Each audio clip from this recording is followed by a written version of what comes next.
Et vous êtes enregistré. Alors, mes chers amis, je suis d'abord très heureux de vous retrouver. Je vous remercie pour le temps que vous prenez en cette veille de Shvi Shel Pessah et je veux dédier ce cours, l'Irfoua Shlema Ekol Acholim. Le 7e jour de Pessah célèbre un événement marquant dans l'histoire biblique, dans l'histoire des Hébreux. Le passage de la mer des Joncs. En hébreu, Kriyat Yam-Souf. Je rappelle que les enfants d'Israël sont sortis d'Égypte. 7 jours plus tard, la cavalerie de Pharaon est partie à la poursuite des Hébreux, bien déterminée à ramener les esclaves au pays des pyramides. Et devant les enfants d'Israël se dresse Yam-Souf, la mer des Joncs. Situation bloquée, sans perspective. Et c'est à ce moment-là que Akadosh Baruch Hu va susciter l'un des miracles les plus grandioses de l'histoire biblique. La mer va se déchirer en 12 pour laisser passer chacune des tribus d'Israël. Cet événement porte un nom hébraïque, Kriyat Yam-Souf, la déchirure de Yam-Souf, de la mer des Joncs. C'est comme ça qu'on a l'habitude de traduire. Yam-Souf. Souf ressemble comme 2 gouttes d'eau au mot Sof. Sof, c'est la fin, c'est la finitude. Dès lors, Yam-Souf, c'est la mer de la finitude, c'est-à-dire c'est l'océan de la finitude dans lequel l'homme plonge, perd pied et finalement se noie. C'est le déterminisme physiologique, biologique, là aussi, il n'y a pas d'horizon, il n'y a que des limites, que des frontières, que Mitzrayim, étroitesse et détresse, Yam Souf, l'océan de la finitude. Et que va-t-il se passer? Un miracle. Un miracle qui s'appelle Kriyat Yam Souf, la déchirure de la mer de la finitude. C'est-à-dire que le moment de Kriyat Yam Souf est un moment particulier dans l'histoire où les Hébreux comprennent qu'un dépassement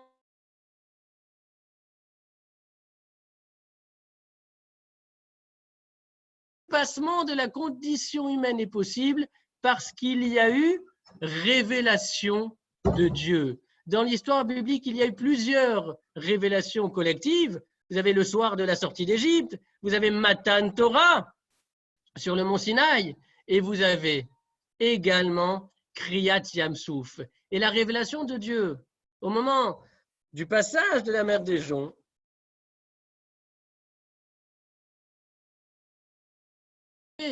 c'est la seule fois où les enfants d'Israël ont dit de Dieu, Zé Kéli, le voici mon Dieu. Ils ont utilisé le pronom démonstratif Zé, celui-là, il est là comme s'il pouvait le montrer du doigt, comme s'il pouvait le démontrer.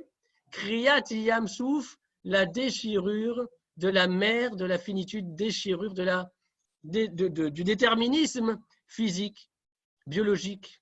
En fait, incursion du Olam Haba, du monde à venir, dans le Olam Hazé, dans ce monde-ci. Et à cette occasion, les enfants d'Israël ont chanté Shirat Hayam, le cantique de la mer. Ce cantique de la mer, nous le connaissons, nous le lisons 2 fois par an dans la Torah, une première fois à Parashat Beshalach, Pessah, 7e jour de Pessah, et nous le connaissons surtout ce cantique parce qu'on le récite tous les matins dans la Tfila de Shacharit, dans la 2e partie des Pesouké des Imra. Et si vous regardez le Sidour, il y a quelque chose de très intéressant à faire observer, c'est que vous avez le passage de la mer des Joncs, Shirat Yam-Souf, et ensuite vous avez différents versets qui ont été ajoutés et qui ont tous en commun la notion de la Malchut Hashem. En effet, après Shirat Hayam, il est dit qu'il Hashem Hamelucha, car c'est à Dieu qu'appartient la Melucha, la royauté. Verset suivant, Vaïta Hashem Hamelucha, c'est à Dieu qu'appartiendra la royauté. Verset suivant, Vaya Hashem le Melech al kol haaretz, et alors Hashem sera souverain de toute la terre. Donc les Chachamim ont décidé de choisir des versets qui évoque Malchut Hashem, la royauté de Dieu, après la lecture de Shirat Hayam. Et bien sûr, il faut se poser la question de savoir quel rapport existe-t-il entre le cantique de la mer et la notion de la royauté de Hashem, qui visiblement est extrêmement importante. C'est comme si c'était la conclusion du cantique de la mer. Et ensuite, on ajoute encore Uftoratecha Katuv les morts, et dans ta Torah, il est écrit Shema Israël, Hashem Elokeinu, Hashem Echad. Et là aussi, il faut poser la question de savoir pourquoi les Chachamim ont-ils ajouté ici le pasuk Shema Israël, Hashem Elokeinu, Hashem Echad, alors qu'il sera récité quelques minutes plus tard, lorsqu'on aura récité les deux premières bénédictions du Yotzer. La notion de la royauté de Akadosh Baruch Hu en lien avec Shirat Hayam, c'est une problématique, de manière plus précise, c'est une thématique qu'on retrouve ailleurs, qu'on retrouve tous les soirs dans la tfila de Ma'ariv, dans la troisième bracha, où il est dit Amavir Banav Ben Gizrei Yamsouf, Akadosh Baruch Hu a fait traverser ses enfants au cœur de la mer. Et ensuite, il est dit Umal Chuto Beratson Kibelu Alehem. Umal Chuto et sa royauté, Beratson, c'est avec volonté, avec agrément, Kibelu Alehem, qui l'ont accepté sur eux. Et ensuite, un peu plus loin, on dit Malchutra Raou Vanecha, ta royauté, tes enfants ont vu, Bokeayam Lifne Moshe, alors que tu étais en train de fendre la mer devant Moshe. Zekeli Anou Amrou, et les enfants d'Israël ont dit Hashem Yimlor, Leolam Ved, Dieu régnera pour toujours. C'est ainsi que l'on comprend le lien entre la notion de la royauté de Hashem et Shirat Hayam, parce que le dernier verset de Shirat Hayam, c'est précisément Hashem Yimlor Leolam Ved, Dieu régnera pour toujours. Et ce verset est visiblement si important que les Chachamim ont même décidé de le dédoubler, puisque tous les matins, on dit Hashem Yimlor Leolam Ved, Hashem Yimlor Leolam Ved. Et cette notion du lien entre Shirat Hayam et Malchut Hashem, bien évidemment, on la retrouve également dans la tfila du matin, Shacharit, juste avant de réciter la Hamida, où il est rappelé les événements de la sortie d'Égypte et le passage miraculeux de la mer des Joncs. Et ensuite, il est dit Kulam, Hodou, Vehim Lichou, tous ont reconnu, ont rendu hommage, Vehim Lichou, et ils ont désigné Akadosh Baruch Hu comme étant Meler, ainsi qu'il est dit Hashem Yimlor Leolam Vaed. Et de cette manière, alors, on comprend parfaitement que le passage se conclut par Uftoratecha Katuv le mort, Shema Israël, Hashem Elokeinu, Hashem Echad. Pourquoi?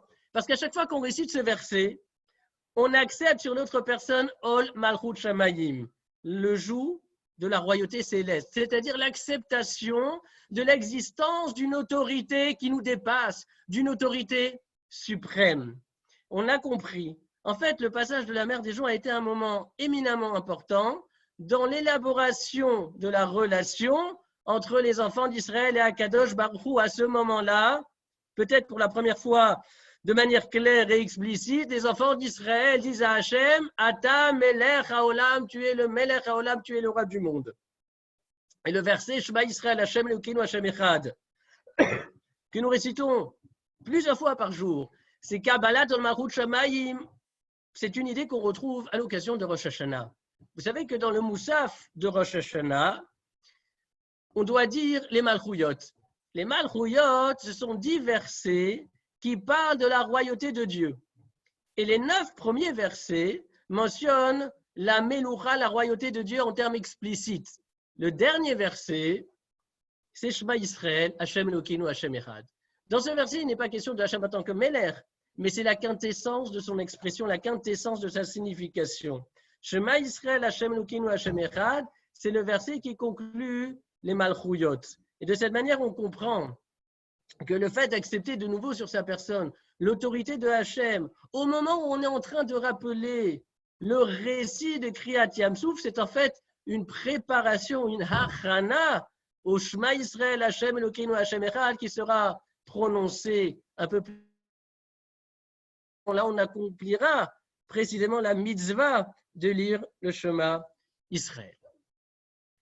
J'aimerais revenir un instant sur l'expression que nous avons évoquée tout à l'heure dans la tfila de Ma'ariv, où il est question à 2 reprises de la Mloucha de Hachem. Il a été dit ou Malchuto veratson kiblu alehem, et ensuite Malchutra raou vanecha. Donc il est question à 2 reprises de la notion de la royauté de Hachem dans la tfila de Ma'ariv. Première fois, ou Malchuto beratson, et sa royauté, avec volonté, kiblu alehem, ils ont accepté sur eux. Donc ici, on ne parle pas à Dieu, mais on parle de Dieu. On utilise le style indirect. Ou malchuto veratson. Et sa royauté, les enfants d'Israël ont accepté. Et quelques lignes plus loin, cette fois, on passe du style indirect au style direct et on dit malchutra raou banecha. Tes enfants ont vu ta royauté. Donc, dans un premier temps, on parle de Dieu.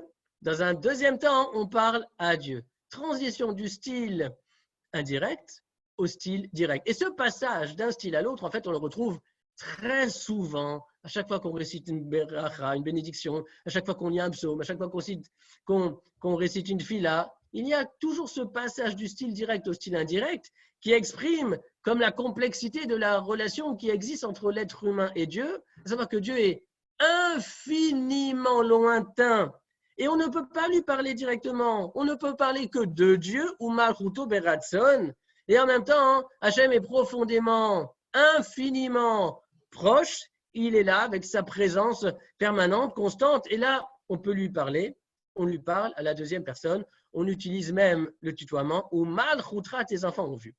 Ce qui est très intéressant de faire observer, c'est que dans ce texte-là, où il est question de Kabbalat ol Malchut Shamayim, où il est question d'accepter sur sa personne l'autorité de Hachem, il est d'abord question du style indirect et seulement ensuite du style direct, ou Malchuto et ensuite Malchutra. Il y a cette progression de cette distance qui petit à petit va se réduire, va s'amoindrir du il majestueux, du il du Meler, on va passer au Hata du roi, on va passer au Hata du Abba, on va passer au tutoiement que l'on utilise lorsqu'on parle à son père. Et puis il y a autre chose, c'est que la première expression nous dit Malchuto beratson kibelu alehem. Ils ont accepté sa royauté. Et seulement ensuite, il est dit Malchutra raou vanecha. Et tes enfants ont vu ta royauté. C'est tout à fait extraordinaire. C'est-à-dire que les enfants d'Israël ont d'abord accepté la meloucha et seulement ensuite ils ont pu la voir. Et seulement ensuite ils ont pu la percevoir. D'abord, on accepte l'idée de Hachem et c'est le fait d'accepter cette idée qui va nous permettre ensuite de pouvoir l'appréhender, de pouvoir le percevoir non pas avec nos sens, avec les sens du corps humain, mais avec l'esprit, avec ce qu'il y a de plus profond dans l'être humain, à savoir ce lien qui rattache l'infini du fini. C'est exactement ce que l'on dit tous les matins lorsqu'on accomplit la mitzvah des téphilines, qu'on enroule les lanières autour du doigt, le doigt médian de la main gauche pour les droitiers, et on dit Verastichli be'emuna viadat et Hashem. Verastichli be'emuna, c'est Hashem qui parle et qui dit je me fiance à toi par la emuna, viadat et Hashem, et alors tu sauras que je suis Dieu. C'est-à-dire que le cheminement religieux et spirituel ne commence pas par la reconnaissance, ne commence pas par la vision, il ne s'initie pas par la preuve à 100%. Non, pas du tout. Le cheminement religieux commence par Kabbalat ol Malchut Shamayim, commence par quelque chose qui s'appelle Emouna, qui relève de la croyance et qui n'a rien à voir avec toutes les connaissances intellectuelles que l'on pourrait avoir. La connaissance de Dieu survient bien après.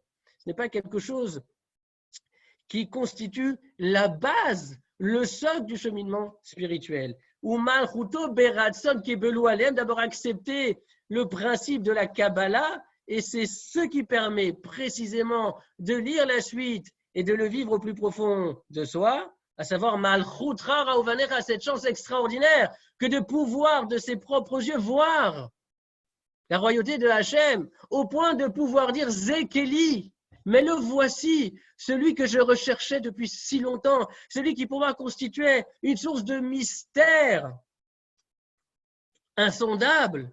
Zekeli, mais voici que soudain, je peux avoir un lien direct, un accès direct avec lui. Et on observera encore que la conclusion de la Shiratayam, qui évoque donc l'idée de la Menucha de Hachem, utilise non pas le présent mais le futur. Hachem Yimloch L'Olam Ved, Dieu régnera pour toujours. Il n'est pas dit Hachem Meler, Dieu est roi, Dieu est souverain, non. Il est dit Hachem Yimloch, Dieu régnera pour toujours, c'est-à-dire que cette Kabbalah Tol Malchut Shemaim, qui revient à réciter le Shema Israël, le fait d'accepter sur sa personne l'autorité de l'être suprême, ce n'est pas un événement qui relève du ponctuel, de l'accidentel, mieux. Le fait de dire Hachem Yimloch L'Olam Ved ne doit pas être mis en rapport avec le prodige, avec le miracle, avec cette mer qui se déchire en 12 pour laisser passer chacune des tribus d'Israël. Hachem Yimloch L'Olam Ved, Dieu continuera de régner, même une fois la mer refermée et le miracle oublié. Hachem Yimloch L'Olam Ved, c'est un engagement que les enfants d'Israël ont pris sur eux de faire vivre cette notion de Menucha de Hachem, alors même que les enfants d'Israël se seront éloignés des rives de Yam Souf, des rives de cet océan de la finitude. Il y a un très beau midrash dans Shemot Rabbah qui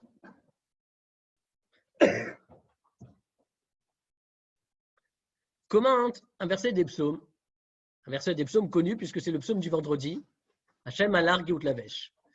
Ce psaume du vendredi, on le récite vendredi, comme son nom l'indique, on le récite également à plusieurs reprises le jour de Shabbat. Et le midrash nous dit Afalpi shemeolam ata nityashva kisacha me'az yashir Moshe. Très très beau commentaire qui dit la chose suivante. Le verset nous dit Nachon kisacha me'az me'olam ata. C'est le verset du psaume du vendredi. Nachon kisacha me'az. Ton trône est affermi me'az depuis alors. Me'olam ata, et tu as toujours été. Alors bien évidemment, qu'est-ce que cela veut dire? Nachon kisacha me'az, ton trône a été établi depuis alors, mais depuis quand?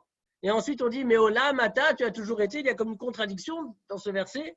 Et le Midrash nous dit Afalpi chez Me'olam ata, bien que toi, Kadosh Baruch Hu, tu as toujours été, que tu habites l'éternité. Néanmoins, Nityashva Kisacha, ton trône a été établi, c'est-à-dire ta présence a été connue et reconnue, mais Az depuis alors, c'est-à-dire mais Az Yashir Moshe, vous reconnaissez là les premiers mots de Shiratayam, Az Yashir Moshe. C'est-à-dire que, bien évidemment, Dieu a toujours habité le monde, mais sa présence a été rendue manifeste grâce à cet événement du passage de la mer et grâce à ce chant que les enfants d'Israël ont entonné, Az Yashir Moshe. Et le Sfat Emet explique la chose suivante. Az Yashir Moshe, là aussi, le verset ne s'exprime pas sur le mode du narratif. Il n'est pas dit alors Moshe a chanté, alors Moshe chanta. C'est le futur ou l'inaccompli qui a été utilisé. Az Yashir Moshe, alors Moshe et les enfants d'Israël chanteront. C'est le futur qui a été utilisé. C'est curieux. Alors Rashi nous dit dans son commentaire Az Keshera Hanes, lorsque Moshe a vu le miracle, Allah Belibo chez Yashir Shira. Allah Belibo, littéralement, il est monté à son cœur l'aspiration de réciter Shira, de réciter un chant. Et donc, en fait, Rashi nous explique que l'utilisation de l'inaccompli, du futur, renvoie à un chant qui est le résultat d'un processus complexe. Allah Belibo. Allah Belibo, ce sont des mots très importants. Il est monté au cœur de Moshe le souhait, le désir, le besoin, l'aspiration de chanter avec les enfants d'Israël, Shirat Hayam, le cantique de la mer. Alors, qu'est-ce que cela veut dire? C'est là que le Sfat Emet intervient. Il explique que depuis toujours, les enfants d'Israël ont aspiré à réciter ce shira, ce chant. Ainsi qu'il est dit, Me'olam ata. Me'olam ata. Tu es depuis toujours. Les enfants d'Israël ont toujours aspiré à chanter pour Akadosh Baruch Hu. Simplement, durant l'esclavage, durant l'exil, il ne leur fut pas possible de réciter ce cantique de la mer. Et quand l'occasion s'est présentée, alors à ce moment-là, ils se sont exprimés. Alors à ce moment-là, ils ont chanté.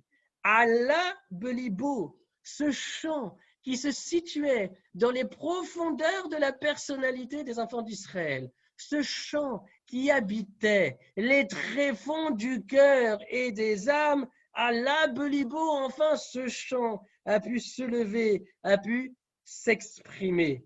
Cette reconnaissance de Dieu par les enfants d'Israël a toujours habité le cœur des enfants d'Israël.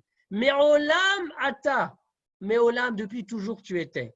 Olam vient de la racine Alam, qui veut dire caché, qui veut dire dissimulé. Ce chant était caché, il était dissimulé à cause de l'esclavage. Et à partir du moment où se produit enfin Yetziat Mitzrayim, la sortie d'Égypte, mais ce n'est pas simplement les enfants, ce ne sont pas que les enfants d'Israël qui obtiennent leur liberté, mais c'est la Shira, c'est le chant de l'âme des Hébreux qui est libéré. Et cette Shira qui se situe dans le cœur de chacun ne demande qu'à s'exprimer. Dans la même perspective, dans le Talmud, il est dit, au traité Sanhedrin, que des mots Az Yashir Moshe, alors Moshe chantera, ainsi que les enfants d'Israël. La Gemara nous dit, Mikan, d'ici, Remez Litriat Ametim, nous avons une allusion dans le texte biblique à la résurrection des morts. En effet, normalement, le verset aurait dû dire, alors Moshe a chanté. Si le verset nous dit, alors Moshe chantera, c'est qu'il renvoie à un autre temps, que le temps que nous connaissons, il renvoie à Triat Ametim, au temps de la résurrection des morts, où de nouveau, Moshe se lèvera et chantera avec les enfants d'Israël. C'est la déduction que la Gemara fait à partir du verset Az Yashir Moshe. Mais au-delà de la déduction formelle, il y a autre chose qui se cache. Et là aussi, c'est le Sfat Emet qui explique. Dans le Olam Hazé, dans le monde dans lequel nous vivons, et aujourd'hui plus qu'à certaines périodes, nous savons bien qu'il n'y a pas de simcha, qu'il n'y a pas de joie parfaite. Nous savons bien qu'il n'y a pas de shira, qu'il n'y a pas de cantique parfait, puisque la shira exprime toujours la simcha. Et dans ce monde, la shira, la simcha n'existe pas de manière entière. Pourquoi? Parce que la simcha n'est pas de ce monde. Elle est pour un autre monde, pour celui qui vient, le Olam Abba. Elle est pour plus tard. Néanmoins, il y a des temps où il est possible de ressentir la simcha à venir. C'est le cas du Shabbat. On nous dit du Shabbat qu'il est Me'en Olam Abba. Il est une anticipation du monde à venir. Il est une préfiguration du monde à venir. Avec l'observance du Shabbat et un Shabbat vécu dans son esprit, dans son cœur, en concentrant sa pensée sur l'idée de Dieu et du Shabbat, alors on peut parfois avoir la chance de percevoir quelques lueurs de la divinité. Et c'est la raison pour laquelle, dans la tfila du Shabbat, il est dit Yismeru b'malchutra shomrei Shabbat, ceux qui sont shomrei Shabbat, pas seulement ceux qui observent le Shabbat, mais ceux qui aspirent au Shabbat, parce que shamar veut dire garder, protéger, observer, mais aussi scruter, guetter. Mais les shomrei Shabbat pourront se réjouir de cette simcha qui n'appartient pas à ce monde. En fait, le Shabbat, c'est une incursion du temps à venir dans le temps présent. Alors pour Dieu, le temps n'existe pas. Le temps, c'est une création qui est apparue avec la matière. De sorte que pour Dieu, il n'y a pas de passé, il n'y a pas de présent, il n'y a pas de futur. tous ces temps se concentrent en un seul, qui est celui de l'éternité, en même temps qui relève de l'instantanéité. Pour Dieu, tous les temps se confondent. Et si on dit que pour Dieu, tous les temps se confondent, cela veut dire que du point de vue de Dieu, la simcha est déjà là. Du point de vue de Dieu, du point de vue de l'absolu, la shira, le chant est déjà là. Néanmoins, la nature, le temps, le monde, le olam dissimule cette joie à venir. Le olam, comme on a dit tout à l'heure, vient de la racine alam. L'essence du monde dans lequel nous vivons, c'est de cacher. L'essence du monde dans lequel nous vivons, c'est de dissimuler.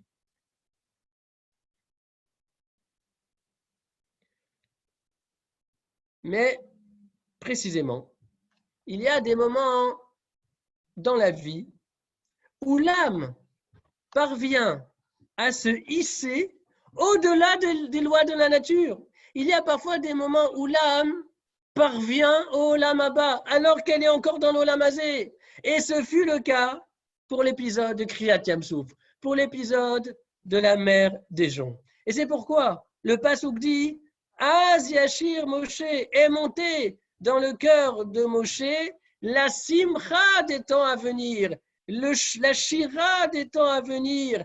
En fait, nous dit le Sfat Emet, et c'est magnifique, il dit Moshe a chanté, et avec lui les enfants d'Israël, il a chanté ce qu'il était censé chanter plus tard et qu'effectivement il chantera. Cette shira exprime l'idée de l'incursion du temps à venir dans le temps déjà présent. Et telle est la signification de l'enseignement talmudique.